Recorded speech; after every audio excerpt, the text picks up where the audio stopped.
فرمایا حضرت ابو بکر آئے تو جس حالت میں حضور تھے لیٹے رہے. پھر حضرت عمر فاروق اعظم آئے, کپڑا پنڈلی مبارک سے ہٹا ہوا ہے, اسی طرح لیٹے رہے. اور پھر حضرت عثمان غنی آئے تو میرے آقا اٹھ کر بیٹھ گئے, اہتمام فرمایا. سرور کائنات صلی اللہ علیہ وسلم نے اپنی پنڈلی مبارک سے ہٹا ہوا کپڑا درست فرمایا. اور بعد میں حضرت عائشہ صدیقہ نے پوچھا, یا رسول اللہ کیا وجہ ہے؟ ابو بکر بھی آئے, عمر بھی آئے, لیکن آپ نے یہ اہتمام نہیں فرمایا. تو میرے آقا نے جو جملہ بولا وہ بڑا قابل غور ہے. فرمایا میں اپنے عثمان سے کیوں کر حیا نہ کروں جس سے آسمان کے ملائکہ بھی حیا کرتے, جس سے آسمان کے صحابہ بھی حیا کرتے ہیں, تو میں کیوں کر نہ کروں.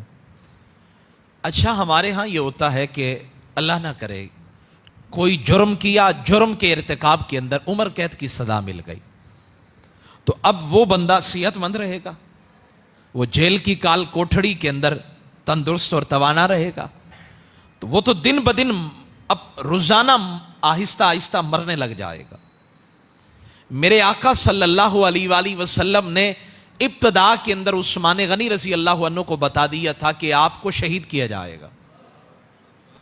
اور پھر جب آپ کے گھر کا محاصرہ کیا گیا تو آپ کو کوئی فکر ہی نہیں ہے, آپ کو کوئی پرواہ نہیں کہ یہ لوگ مجھے شہید نہ کر دیں, اور حضور کا فرمان ہے کہ آپ کو شہید کیا جائے گا.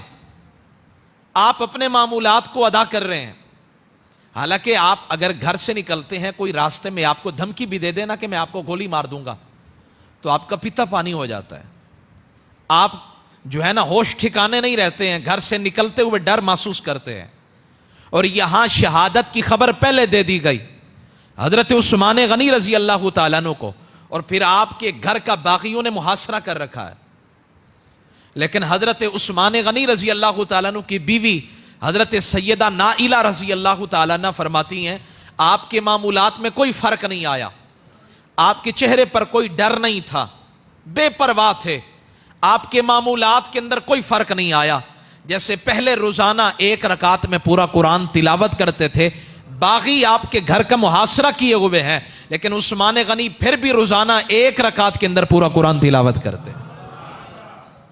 مجھے کوئی دھمکی تو دے کر دکھائے, میرے مزاج میں چڑچڑا پن آ جاتا ہے. بچوں کو کبھی گالیاں دے دی, کبھی بیوی کو کھری کھری سنا دی. گھر والے کہتے ہیں پتہ نہیں اس کو کیا ہو گیا ہے, ان کو نہیں پتا کہ اس کی جان پہ بنی ہوئی ہے. اگر مجھے معمولی سی دھمکی مل جائے تو میرے معمولات ڈسٹرب ہو جاتے ہیں, میرے مزاج کے اندر رد و بدل آ جاتا ہے, میں کسی سے اچھے انداز میں گفتگو نہیں کر پاتا, کاروبار نہیں کر پاتا, باہر نکلتے ہوئے مجھے ڈر لگتا ہے. ایک میرے نبی کے داماد ہیں, داماد رسول ہیں, خلیفہ سوم ہیں, عثمان غنی رضی اللہ تعالیٰ عنہ ہیں, باہر بلوائی کھڑے ہیں, باغی کھڑے ہیں, حملہ کرنے والے ہیں, لیکن ادھر مرد کلندر کا انداز دیکھیں, روزانہ 1 رکعت کے اندر پورا قرآن تلاوت کرتے. اس کو کہتے ہیں اللہ کی ذات پہ بھروسہ.